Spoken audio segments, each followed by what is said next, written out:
Hello, everyone. Can you hear me? Hi, everyone, and welcome to this section. My name is Elan Lu. I'm a product manager for molecular biology service at GeneScript. This section will be presented by Dr. Leonardo Parra-Rivas. Dr. Parra-Rivas received his PhD in neuroscience from University of Utah, and he is currently doing a postdoc training with Dr. Sabol G. Roy at University of California, San Diego. And his research interest is focusing on studying synaptic physiology and neurodegeneration disease using gene editing strategies. The title of his talk today is Serine-129 phosphorylation of α-synuclein is an activity-dependent trigger for physiological protein-protein action and synaptic function. So please feel free to submit your questions in the question box during the presentation. Dr. Parra-Rivas will answer them after his talk. So now let's welcome Dr. Parra-Rivas to start his presentation now. Thank you. Hello, everyone. My name is Leonardo Parra-Rivas. I'm a postdoctoral fellow in Subojit Roy Lab at the University of California, San Diego. Before I get started, I would like to thank GeneScript for the invitation to participate in this meeting. Today, I'm going to be telling you about an unexpected finding related to alpha-synuclein, and I will introduce some of the tools that we have generated to precisely investigate the function of this protein. Here's the outline for my talk. First, I'll be discussing the physiological role of alpha-synuclein Serine-129 phosphorylation. Then I will be telling you about alpha-synuclein gene editing. Let's get started. So in normal brain, alpha-synuclein localizes to synapses in neurons. So this protein can be associated to synaptic vesicles. Synaptic vesicles are essential for neuronal communication. But what happened in Parkinson's disease and related disorders with alpha-synuclein is that alpha-synuclein gets aggregated in the form of Lewy bodies and Lewy body neurites. Analysis of these aggregates have shown that the majority of this protein is phosphorylated in a specific site, which is Serine-129. And over 90% of this protein is phosphorylated at this site in Parkinson's disease patients. In contrast, in normal brain, we found only 4% of this phosphorylated alpha-synuclein. This is the main reason why alpha-synuclein Serine-129 phosphorylation is considered a pathological hallmark of Parkinson's disease. And the majority of the studies done until now focus this phosphorylation in a pathological context. Let me show you what I have done. So these are immunohistochemistry experiments in wild-type mouse brains. So here I'm showing you a staining for alpha-synuclein. And this staining is nicely synaptic. Every synaptic protein shows the same pattern: BAM2, synapsin, synaptophysin. So alpha-synuclein is no surprise, it's a synaptic protein. Then we decided to use a specific antibody against phosphorylated alpha-synuclein.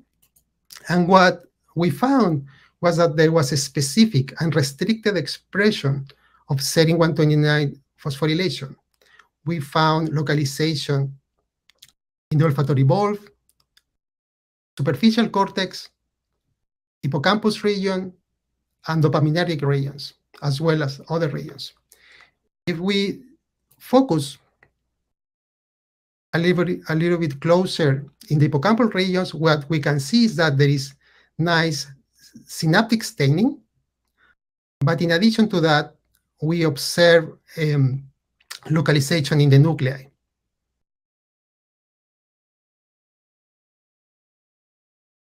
Other regions of the brain, like the cortex, also show some localization both in synapses and then in the nuclei.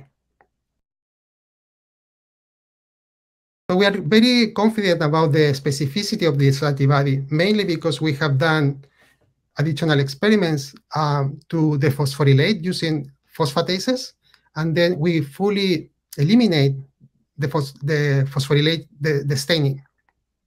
And this staining looks exactly like α-synuclein knockouts stainings.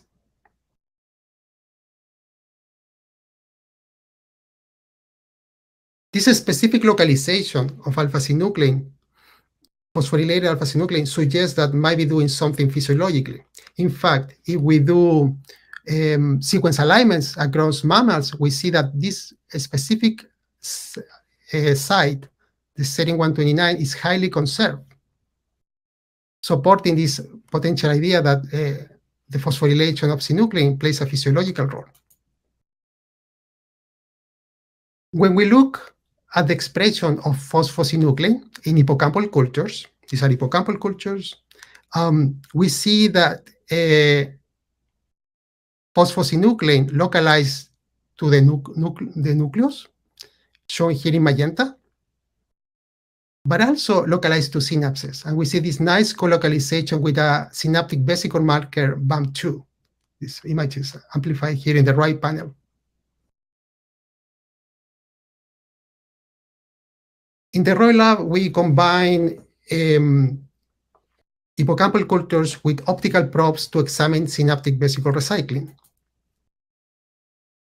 So the probe that we use is called fluorine, and fluorine is essentially a pH-sensitive GFP variant. In our case, we tag it to a synaptic vesicle protein called the vesicular glutamate transporter. And the way that this works is that in acidic conditions, the probe is quenched. This is a synaptic vesicle. And below, I'm showing you a graph with the for fluorescence, okay? So once we stimulate neurons, what happens is that vesicles fuse with the plasma membrane to release neurotransmitters. This probe get dequenched, and then we see an increase in fluorescence due to this change in the pH. And this is showing here in the graph here. This is all after electrical stimulation. Subsequently, vesicles are retrieved, endocytosis happen, and then the probe get quenched again. So this is a measurement of endocytosis. Then we add ammonium chloride in our assay, and we see the total pool of vesicles. Let me show you a video how this looks. So in this assay, using this assay, we can measure the synaptic vesicle recycling. And since we are stimulating, this assay is an activity-dependent assay, okay? I just want you to keep that in mind. Let me show you the experiment that I have done. So here we have control neurons in which we have infected with lentiviruses. This is the recycling that we obtain in white. Then I decide to overexpress alpha-synuclein infected with lentiviruses. And what we observe is that there is a suppression of this recycling, meaning that synuclein is working as a negative regulator of neurotransmission. So there is less of these recycling events. This data is consistent with our previous publications, but I'm really interested now in what is happening to this phosphorylated alpha-synuclein in this specific site, the Serine-129. From previous studies, we know that converting serine to alanine blocks phosphorylation, so you can create phospho-dead mutants. At the same time, you could convert these serines to an aspartic acid to create a mutant that mimics phosphorylation. Using this approach, we examine our synaptic recycling assay, and what I found is that when we introduce a mutant that mimics phosphorylation, we observe further suppression of synaptic vesicle recycling. On the other hand, if we take our mutant that blocks phosphorylation, Serine-129A, we see no effect in the recycling. This data suggests that Serine-129 phosphorylation has a physiological role.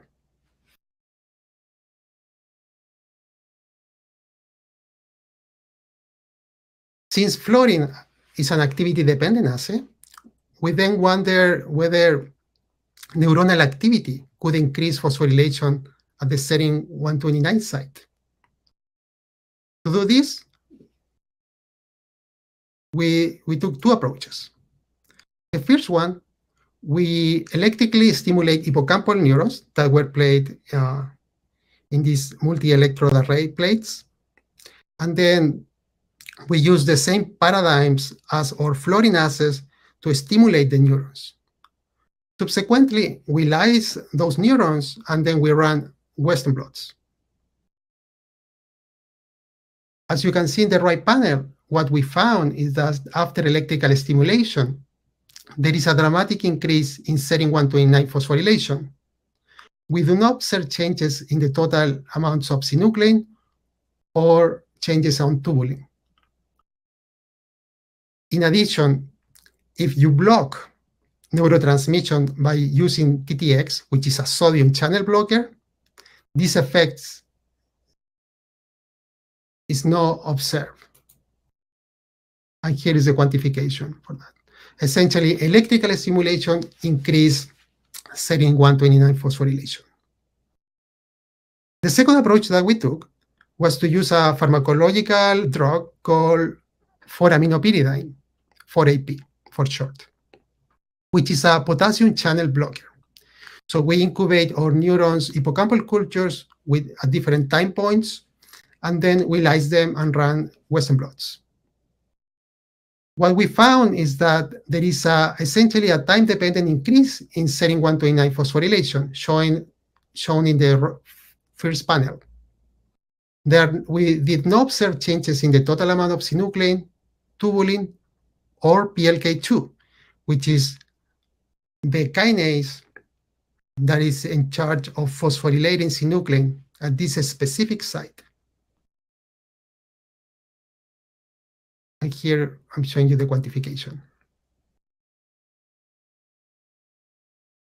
Then we decide to test this drug in vivo, and using intraperitoneal injections, we observe that the 4AP drug can enhance the phosphorylation of alpha-synuclein. We have looked also at immunohistochemistry, and we have corroborated that this drug that induces increased neuronal activity also increase the phosphorylation of alpha-synuclein at this specific site in vivo. So far, I have told you 4 different things. First, that there is a specific and unrestricted expression of Serine-129 phosphorylation in the brain. Second, that wild-type alpha-synuclein can suppress synaptic vesicle recycling. And this recycling can be prevented by blocking the phosphorylation of alpha-synuclein at this specific site. And finally, that increasing neuronal activity can increase Serine-129 phosphorylation. But I'm really interested in what is the mechanism behind this. And we know from studies at the synapse that there are other examples in which proteins can modulate protein-protein interactions by changing the phosphorylation state. We thought maybe that could be the case for alpha-synuclein. So then we wonder whether we can modulate this, whether Serine-129 phosphorylation can modulate the interaction with a specific partner for alpha-synuclein. So previously, our lab have found that alpha-synuclein can interact with BAM2 and synapsin. And these associations are essential to modulate synaptic vesicle recycling. So the key question is to determine whether this phosphorylation, serine-129 phosphorylation, can regulate the association to these two proteins. Towards that, I performed immunoprecipitation experiments in neuro2A cells, which were co-transfected with alpha-synuclein and BAM2, and that's showing the left panel. And then alpha-synuclein co-transfected with synapsin, shown in the right panel. The take-home message from this slide is that we introduce our mutant that blocks phosphorylation. What we observe is a completely elimination of the interaction of synuclein and BAM2, left panel, and synuclein and synapsin, the right panel. And this is quantified at the bottom here. Also notice that it seems that our mutant that increase phosphorylation, the serine-129D mutant, that mimics phosphorylation, it seems to enhance the interaction. That's true for BAM2. That also seems to be true for synapsin.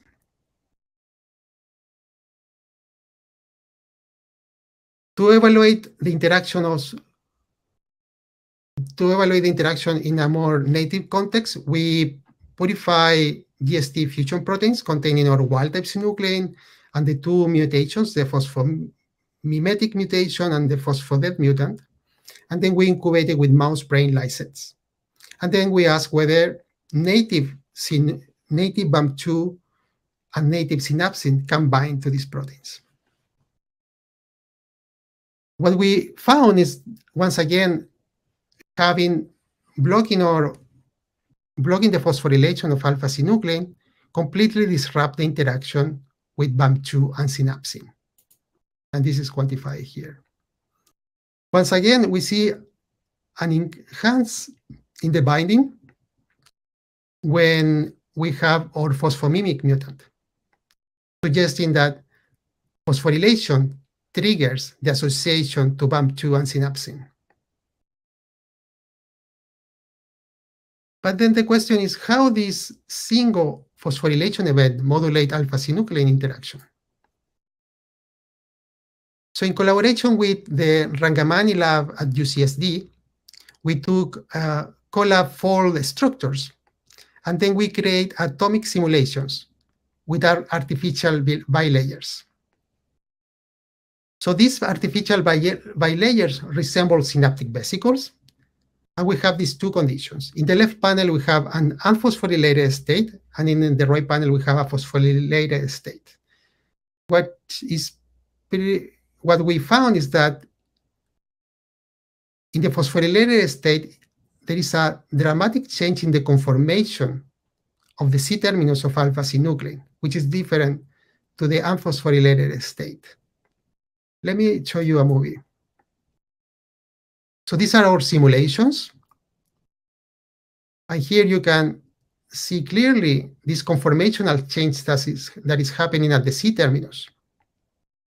So in green, I'm labeling serine-129 residue, and in yellow, there are some lysine residues around the C-terminus. So the phosphorylated state appears that in the phosphorylated state, what appears to be happening is that the serine-129 residue is generating some electrostatic interactions with other lysines, and we think that this conformational change at the C-terminus might be modulating the interaction to BAM2 and synapsin. We have go a step further, and we decide to take a look at the ultrastructural level. So we introduce our mutant that blocks phosphorylation in the center, and what we observed was like a full dispersion, a complete dispersion of synaptic vesicles. Whereas mutant that mimics phosphorylation have an enhancement in the clustering of these vesicles compared to control conditions. This is a wild-type condition. So for that mutant, there is a dispersion of synaptic vesicles, and then our phosphomimic mutant, they have increasing clustering of vesicles. Based on this data, I have created this model for the function of α-synuclein serine-129 phosphorylation. Essentially, what I think is happening is that this phosphorylation function as a molecular switch for the clustering of synaptic vesicles.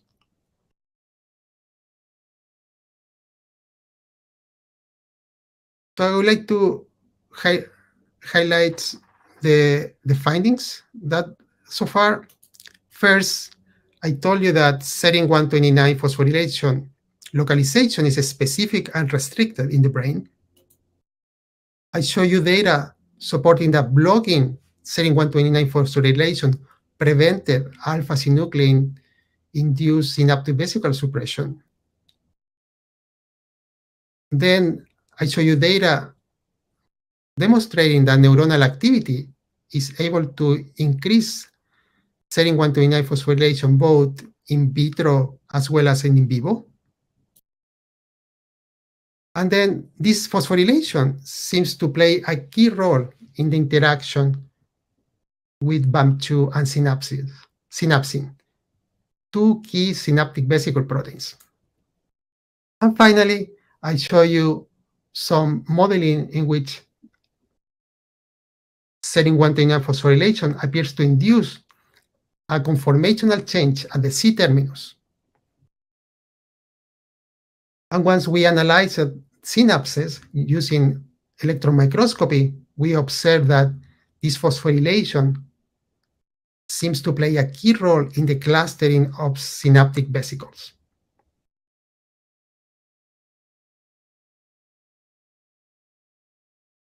Okay. Now we're going to move on to the second part of this talk, which is I will be briefly discussing α-synuclein gene editing.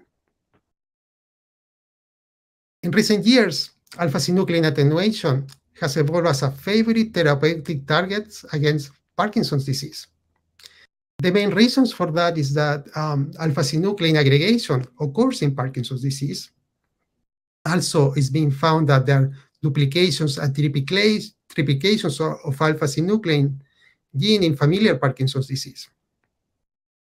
Furthermore, there are autosomal dominant mutations of the disease of α-synuclein that led to this disease. And finally, there are several GWAS studies across continents that have shown that there are polymorphism in the gene encoding for α-synuclein, CNCA, which is a risk factor for Parkinson's disease. So all these make a very strong argument to use α-synuclein attenuation as a therapy for Parkinson's disease. However, if we don't understand the physiological role of this protein, it's pretty likely that these therapies won't function. So an effective therapy against Parkinson's disease requires a complete understanding of the physiological role of α-synuclein.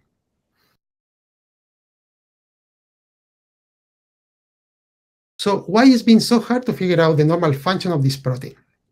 So one of the main reasons is, in the past, is the use of animal models. So early studies using α-synuclein knockouts have shown no phenotypes.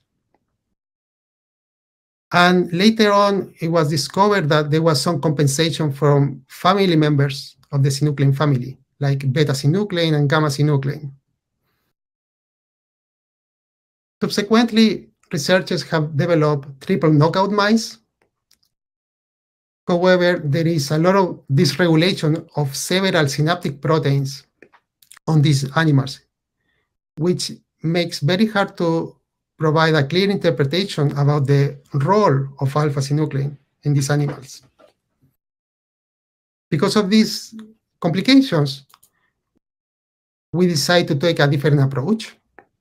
We decided to generate CRISPR tools to acutely manipulate alpha-synuclein in hippocampal cultures as well as in vivo.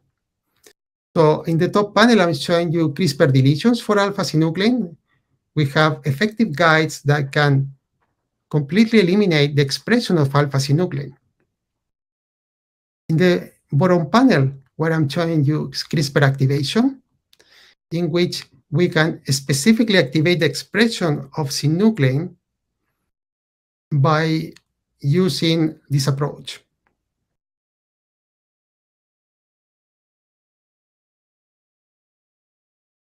We have also expanded our tools to develop CRISPRs targeting human alpha-synuclein in collaboration with Fred Gage at Salk. We observe also that these manipulations of alpha-synucleins that no affect the expression of beta, gamma-synuclein, and several other synaptic proteins.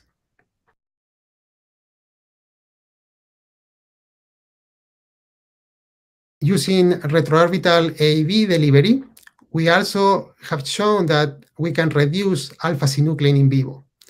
Top panel is our control experiment and treated animals. And then at the bottom panel, we see that we can essentially reduce the expression of alpha-synuclein in vivo. I have been using these tools to provide a deep synaptic function analysis using optical probes, electrophysiology, single molecule trafficking, super resolution microscopy, and electron microscopy. I don't have time to discuss the findings, but I would like to tell you that what we have found is that alpha-synuclein has a specific functions under different physiological conditions. We hope to submit this article pretty soon. With that, I would like to thank first Dr. Subodhit Roy, my mentor, and two key persons in these two projects. Dr. Kayal Madhivanan, who is an expert in fluorinases and electron microscopy, and Dr. Brent Alston, who together with Donald Piso developed the beautiful phosphosynuclein stainings. I would like to thank also Frederick Munier from the University of Queensland, who's helping me with the super resolution experiments, and also Dr. Fred Gage at Salk, who is helping me with the human-induced neurons.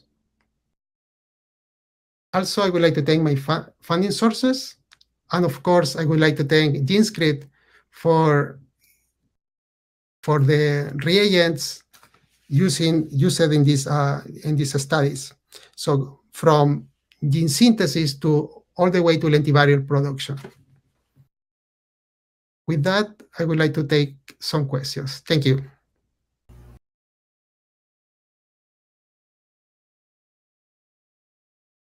Let's move on to the live Q&A questions.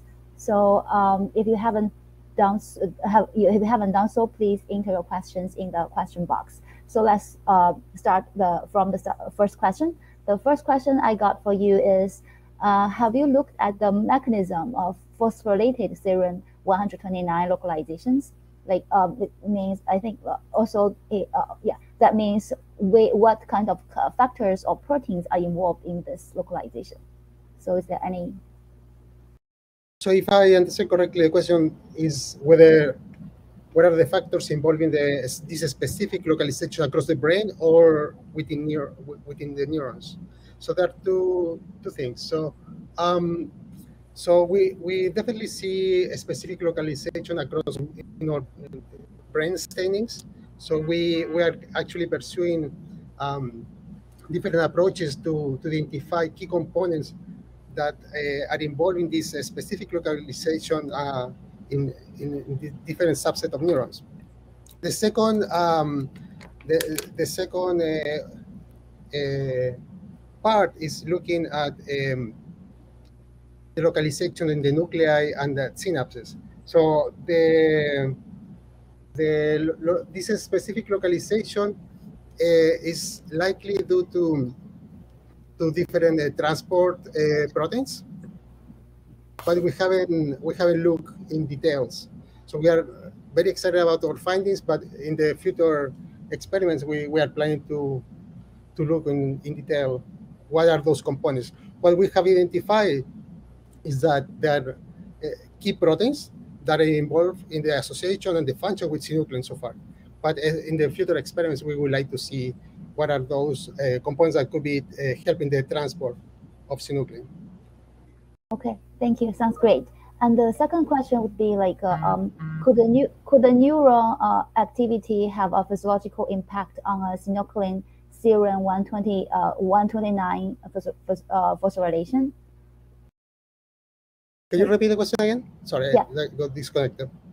The second question is, could neural activity have a physiological impact on a synuclein Serine-129 phosphorylation?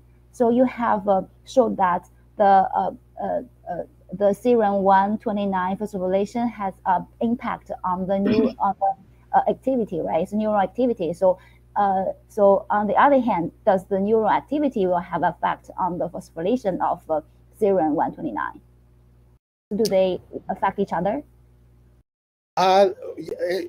Yes, the answer to that question is yes. So what we see is like if you increase neuronal activity, you see an effect in phosphorylation.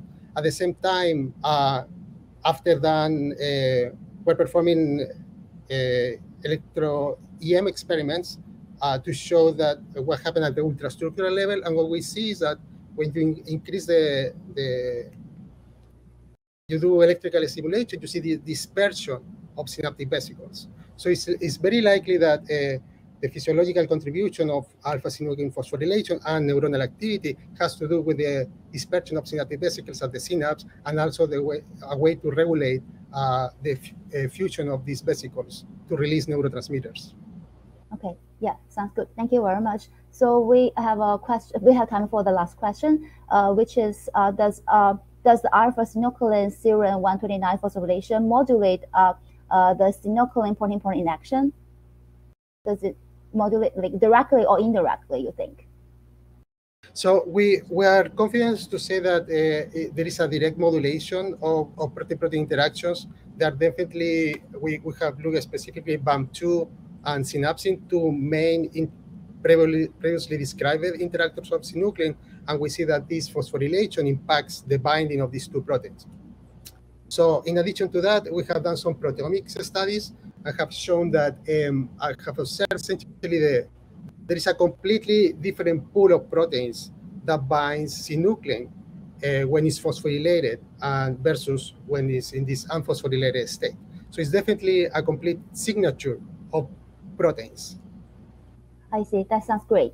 So before we wrap up, do you have any final comments for our audience? So, yeah, well, the take-home message of my presentation is essentially that synuclein phosphorylation, which is at this specific site, which it was previously thought to be only a pathological role, we have demonstrated, or I hope I demonstrated that it could be playing a physiological role. In addition to that, I would like to emphasize that it's very important to really understand the physiological role to create therapies against Parkinson's disease, because there is a lot of studies currently trying to knock out alpha-synuclein, and it's very evident that this protein is essential for synaptic function, as I show in my presentation. So I think the last call is to be cautious about these future strategies. So we really need to look in detail what are the functions of these specific proteins involving Parkinson's disease to generate better strategies to target the disease. Yeah. Thank you very much. That's very cool, Dr. Parra-Rivas. And I also want to say thank you to our audience for joining us today and for the interesting questions. And thank you and enjoy the rest of the event. And we will see you next year.